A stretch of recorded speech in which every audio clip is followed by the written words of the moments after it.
Okay, द्या लक्ष. चला, आहे लक्ष. रेकॉर्डिंग चालू आहे आपलं. परत कधी लागलं तर तुम्हाला नाही का बघा त्यातून. एवढं परत 2 पानं शिकवायची म्हणजे जीव जातो मग माझा. हा, ओके, रेडी. चला बघा रे. आणि नंतर नंतर नंतर प्रॉब्लेम, हे रेकॉर्डिंग ह्याच्यासाठी चालू केलंय, कन्फर्म आहे ना 10 महिन्यांच्या नंतर हे लक्षात काय राहत नाही. हा, त्यामुळे मग ते आता मी एडिट करून ते टाकून देईल युट्यूब वरती. हा, मग त्याच्या वेळेस मग तुम्ही पुन्हा ते रिपीट करू शकता. हा, त्यासाठी ओके. आता काय नाही, आता प्रॉब्लेम नाही, आता समजतो तुम्हाला, नाही असं नाही. पण ते 10 महिन्याच्या नंतर परत काहीतरी वेगळेच कुठाने येतात. हा रोहित, रोहित आहे लक्ष. ते नंतर काहीतरी एक्स्ट्रा ऍडिशन होते आपल्या डोक्यामध्ये, नाही का, वेगवेगळे अभ्यास वगैरे ऍड होतात. मग हा जो क्वेश्चन आहे तर तो स्टार प्रॉब्लेम थोडासा विसरून जाऊ शकतो. त्यासाठी मग रेकॉर्डिंग वगैरे आहेत आपल्याकडे. हा, चला रेडी. ओके, लक्ष द्या. रोहितलाच बसूयात आता बोट मध्ये. ओके, प्रतीकच्या ऐवजी कोण घेणार आहे आपण आता? रोहित घेणार आहे. Rohit takes 8 hours to travel 36 kilometre downstream and return to the same spot. Okay, बघा आता रोहितची जी बोट आहे ना, तर ती बोट सोडणार आहे आपण कॅनेल मध्ये. ओके ओके, हे पाणी आहे, कॅनेलचं पाणी आहे. मला बोट काढता येत नाही रोहित, समजून घे. ओके.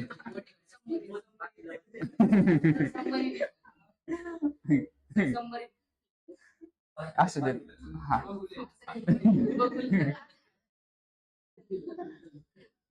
बसू द्या, असू द्या, काय हरकत नाही. पातेलं तर पातेलं. ओके, हा बघा लक्ष द्या. तर आपण आहे ना कुंजीरवाडीच्या पुलावरून रोहितला पाण्यामध्ये सोडलं बोटमध्ये. आणि तो आहे ना, बघा काय सांगितलंय, 8 hours to travel 36 kilometre downstream. तर इथून तो जाणार आहे 36 किलोमीटर खाली उरुळीच्या बाजूला. किती किलोमीटर? 36 किलोमीटर खाली जाणार आहे. सो इथून कुंजीरवाडी पासून ते काय जिथं 36 किलोमीटर होईल तिथं 36 किलोमीटर तो खाली गेला. ठीक आहे, कॅनल मध्ये गेला. 8 hours to travel 36 kilometre downstream and return to the same spot. हे बघा, 36 किलोमीटर जायला आणि 36 किलोमीटर पुन्हा यायला त्याला किती तास लागले? 8 तास लागले. ओके, किती तास लागले त्याला? 8 तास. परत एकदा रीड करूयात. Rohit take 8 hours to travel 36 kilometre downstream and return to the same spot. Downstream and return to the same spot. अच्छा, म्हणजे दोन्ही सांगितले त्यांनी. एक मिनिट, एक चेक करूयात आपण. 36 किलोमीटर जायला आहे ते यायला आहे. स्पीड डिस्टन्स किती दिलेला आहे? 36. Time taken for the down stream. ठीक आहे, जायला आणि यायला वेगवेगळं आहे.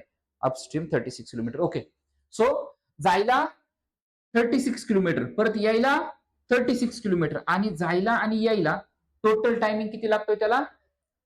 टोटल टायमिंग किती लागतोय? 8 तास लागतात. ते टोटल टायमिंग लागतोय त्याला 8 तास. ओके, ठीक आहे. आता बघा लक्ष द्या. आता समजा कायाकिंग मध्ये बसवलं रोहितला. कायाकिंग हा, त्याच्यामध्ये बसवलं. आता बघा, तो स्वतःच काहीतरी किंवा त्याच्याकडे स्पीड बोट वगैरे काहीतरी आहे. बोटचा स्पीड काहीतरी असणार आहे, बरोबर. त्याच्या हाताने तो काहीतरी मागे पाणी ढकलणार आहे किंवा काहीतरी मोटर असणार आहे. सो बोटचा स्पीड काहीतरी असेल.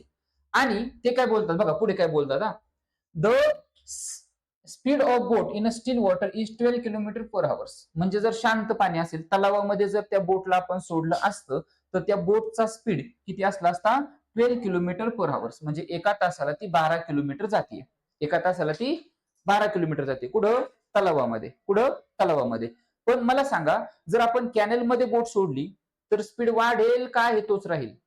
वाढेल ना, कारण वाहतं पाणी आहे. पाणी कसं आहे तुमचं? वाहतंय. मग त्याच्या बोटचा स्पीड किती आहे? 12 जातानी. हा, जातानी त्याच्या बोटचा स्पीड किती आहे? 12 किलोमीटर पर आवर्स. प्लस त्याच्यामध्ये ना आपण पाण्याचा स्पीड पण ऍड करूयात ना. पाण्याचा स्पीड पण काय करावं लागेल? ऍड करावं लागेल. मग जे काही तुमचं पाणी आहे ना, तर त्या पाण्याचा स्पीड घेऊयात आपण एक्स. काय घेतलं आपण? एक्स. कारण ते बोलतात की find the speed of current water. जे वाहतं पाणी आहे तर त्या वाहत्या पाण्याचा स्पीड किती आहे असं ते आपल्याला विचारतात. मग बघा, रोहितच्या बोटचा स्पीड किती आहे? 12. रोहितच्या बोटचा स्पीड किती आहे? 12. 12 किलोमीटर पर आवर्सने रोहितची बोट चाललेली, बरोबर आहे. त्याच्यामध्ये प्लस पाण्याचा स्पीड पण ऍड करूयात आपण. पाण्याचा स्पीड किती घेतला आपण? एक्स. म्हणजे हा झाला रोहितचा टोटल स्पीड व्हाईल डाऊनस्ट्रीम. ज्यावेळेस तो जातोय ना, त्यावेळेस त्याच्या बोटचा स्पीड प्लस पाण्याचा स्पीड, हा झाला त्याचा टोटल स्पीड. हा झाला त्याचा टोटल स्पीड. समजते का हे? रोहितचा स्पीड 12 किलोमीटर पर तास शांत पाण्यामध्ये. पण पाणी आता वाहतंय ना, म्हणजे त्याचा स्पीड काय होणार आहे, वाढणार आहे ना, त्याचा स्पीड वाढणार आहे. कितीने वाढणार आहे माहित नाही, त्यासाठी आपण काय कन्सिडर केला, एक्स कन्सिडर केला, हे समजलं.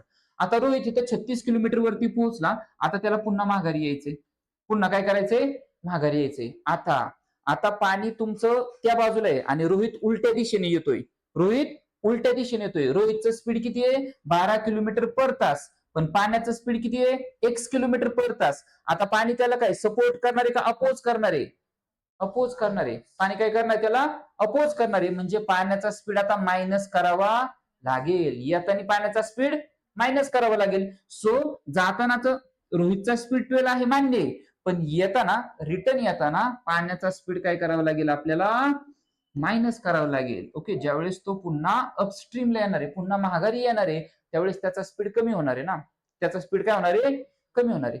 जाताना स्पीड समजला 12 प्लस एक्स. 12 कोणाचा स्पीड आहे, रोहितचा स्पीड आहे, रोहितच्या बोटचा स्पीड आहे. आणि एक्स कोणाचा स्पीड आहे, एक्स कोणाचा स्पीड आहे, पाण्याचा स्पीड आहे. म्हणजे रोहितचा स्पीड, रोहितच्या बोटचा स्पीड प्लस पाण्याचा स्पीड, हा झाला आपला total speed of the boat while down stream. खाली जाताना हा टोटल स्पीड आहे, आणि माघारी रिटर्न येताना रोहितचा स्पीड पण पाण्याचा स्पीड काय करावं लागेल, आपल्याला मायनस करावं लागेल. हा झाला speed of Rohit while upstream. ज्यावेळेस तो रिटर्न येतोय त्यावेळेस हा असेल त्याचा स्पीड. ठीक आहे.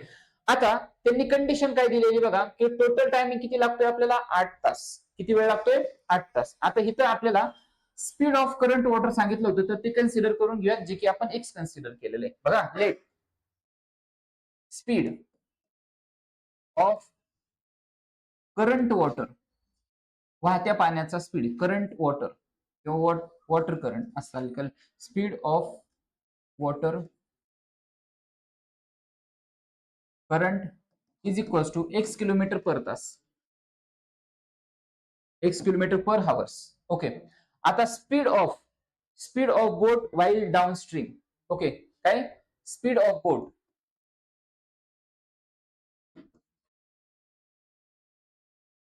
किंवा हे लिहिलं तरी चालेल, speed of boat in still water. Speed of boat in still water, शांत पाण्यामध्ये, शांत पाण्यामध्ये बोटचा speed. Speed of boat in a still water, speed of boat in a still water is equal to 12 kilometre per hours.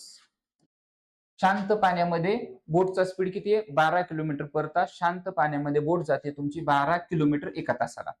मग speed while down stream, खाली जाताना त्याचा speed किती असणार आहे, हा 12 किलोमीटर बोटचा स्पीड आहे, आणि 1 किलोमीटर पर तास हा पाण्याचा स्पीड आहे. म्हणजे हे दोन्ही पण आपल्याला ऍड करावे लागतील, त्यावेळेस त्याचा स्पीड होईल. So speed of boat while downstream, speed of boat while down stream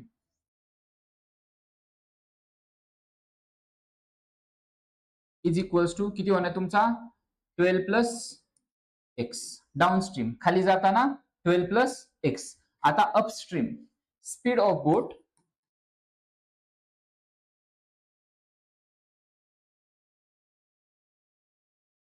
while upstream, म्हणजे वरती येताना, पुन्हा रिटर्न येताना, is equal to 12 minus X. एवढं आपण लिहून घेतलं. फ्रॉम गिवन कंडिशन,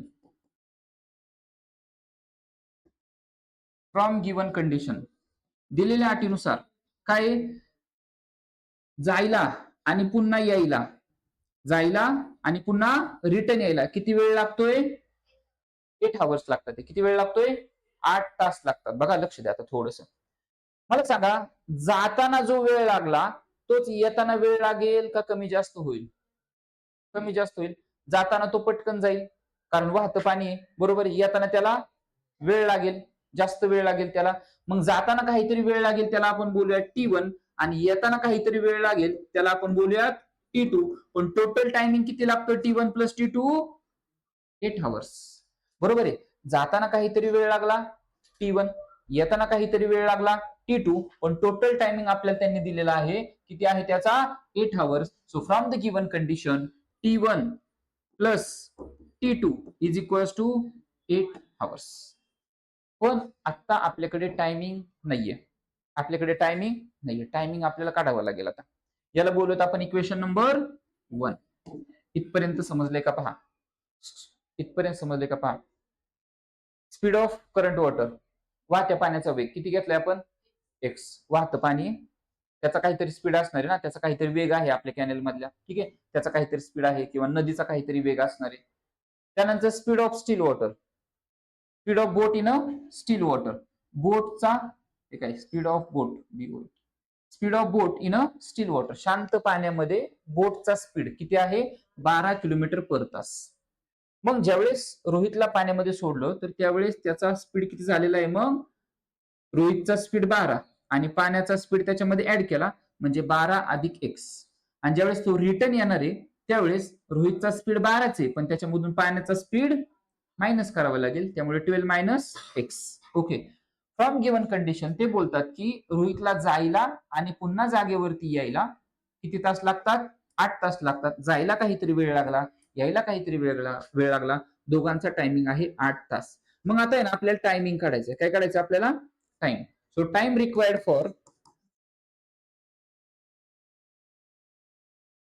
किंवा टाइम टेकन फॉर असं बोललं तरी चालेल, टाइम टेकन फॉर डाऊनस्ट्रीम, खाली जाताना त्याला लागलेला वेळ, दॅट इज T2 T1. सो आपल्याकडे फॉर्म्युला आहे काय, speed is equals to distance upon time. हा फॉर्म्युला आहे तुमचा, डिस्टन्स अपॉन टाइम हा तुमचा फॉर्म्युला आहे. चला व्हॅल्यूज पुट करूयात. टाइम या बाजूला घेऊयात आपण, टायमिंग या बाजूला घेऊयात, स्पीड खाली पाठवूयात आपण. Timing that is T1 is equals to distance upon speed, हा मल्टिप्लाय इकडे आल्यानंतर divide. So T1 is equals to distance किती कव्हर केलंय, डिस्टन्स किती गेलाय, जाताना किती किलोमीटर गेला तो, 36. आणि जाताना त्याचा स्पीड किती आहे, जाताना त्याचा स्पीड किती आहे, यस 12 प्लस एक्स. हा झाला तुमचा टायमिंग व्हाईल डाऊनस्ट्रीम. जाताना किती वेळ लागला त्याला, 36/12 अधिक एक्स एवढा टायमिंग लागला. आता पुन्हा रिटर्न येताना काय, पुन्हा रिटर्न येताना ह्या बाजूला लिहूयात आपण काय, time taken for upstream that is T2. Okay. So तोच फॉर्म्युला घेऊयात आपण, T2 is equals to distance upon time. Okay. So T2 is equals to किती रिटर्न आला, किती किलोमीटर रिटर्न आलाय, किती किलोमीटर रिटर्न आलाय, 36. आणि येतानाचा टायमिंग, सॉरी हे काय तुमचं स्पीड आहे, आणि येताना स्पीड किती आहे, येताना स्पीड किती आहे, 12 मायनस एक्स. ठीक आहे, हा झाला तुमचा T2. याला बोलूयात आपण इक्वेशन नंबर 2, याला बोलूयात आपण इक्वेशन नंबर 3. आता फ्रॉम इक्वेशन 1, 2 अँड 3, 1, 2 आणि 3 ह्या T1 आणि T2 च्या व्हॅल्यू आपण इथे टाकणार आहे, T1 आणि T2 च्या व्हॅल्यू आपण इथे टाकणार आहे. ठीक आहे. सो फ्रॉम इक्वेशन 1, 2 अँड 3 हवं तर इथं पुन्हा लिहूयात आपण, फ्रॉम इक्वेशन 1, 2 अँड 3. बघा काय लिहिलं होतं आपण, T1 plus T2 is equals to 8 hours असं लिहिलं होतं आपण. T1 किती आहे तुमचा आता, 36 upon 12 plus x, plus T2 किती आहे तुमचा, 36 upon 12 minus X is equals to 8 hours. Cross multiplication, 12 minus X ने याला मल्टिप्लाय करूयात, 12 प्लस एक्स ने याला मल्टिप्लाय करूयात, आणि ह्या दोघांचं क्रॉस मल्टिप्लिकेशन, ह्या दोघांचं क्रॉस मल्टिप्लिकेशन. चला किंवा दुसरं काय करता येईल का, 36 कॉमन काढलाय त्यांनी, तसं पण सोपं जाईल. चला ठीक आहे, 36 ला कॉमन काढूयात. काय करूयात, 36 ला कॉमन काढूयात, किंवा असं थोडंसं अवघड जाईल. हे पहा 36 दोघांना पण काय केलं आपण, कॉमन काढलं. ब्रॅकेटच्या आतमध्ये काय राहतं बघा, 36 बाहेर गेलाय म्हणजे इथं राहिलं 1 अपॉन 12 प्लस एक्स, प्लस 36 बाहेर गेला, इथं काय राहिलं 1 upon 12 minus X, bracket complete is equals to 8. ठीक आहे, इज इक्वल्स टू 8. पुढे काय करूयात बघा, पुढे कितीने भाग जाईल दोघांना पण, 4 ने. या दोघांना पण आपण करूयात भागिले 4 डिवायडेड बाय 4. 4 9 36 9 इथे किती आला तुमचा 9 ब्रॅकेटमध्ये 1/12 plus x plus 1/12 minus x आणि हिज इक्वल्स टू 4 ने 8 ला भाग दिला उत्तर आलं तुमचं 2 पुढे या दोघांचं आता क्रॉस मल्टिप्लिकेशन करूयात या दोघांचं क्रॉस मल्टिप्लिकेशन करूया 12 मायनस एक्स ने 1 ला मल्टिप्लाय केलं 12 मायनस एक्स येणार आहे सो 9 मल्टिप्लाइड बाय इथं काय आलं बघा 12 मायनस एक्स 12 मायनस एक्स इथं कोणतं साइन आहे तुमचं प्लस हे 12 मायनस एक्स प्लस प्लस ह्या 12 प्लस एक्स ने 1 ला मल्टिप्लाय केलं 12 plus x divided by a plus b a minus b असं असेल तर आपण काय करतो a square minus b square is equal to ह्या बाजूला राहिलाय तुमचा 12 मायनस एक्स प्लस एक्स काय झाला cancel minus x plus x काय झाला कॅन्सल 12 आणि 12 24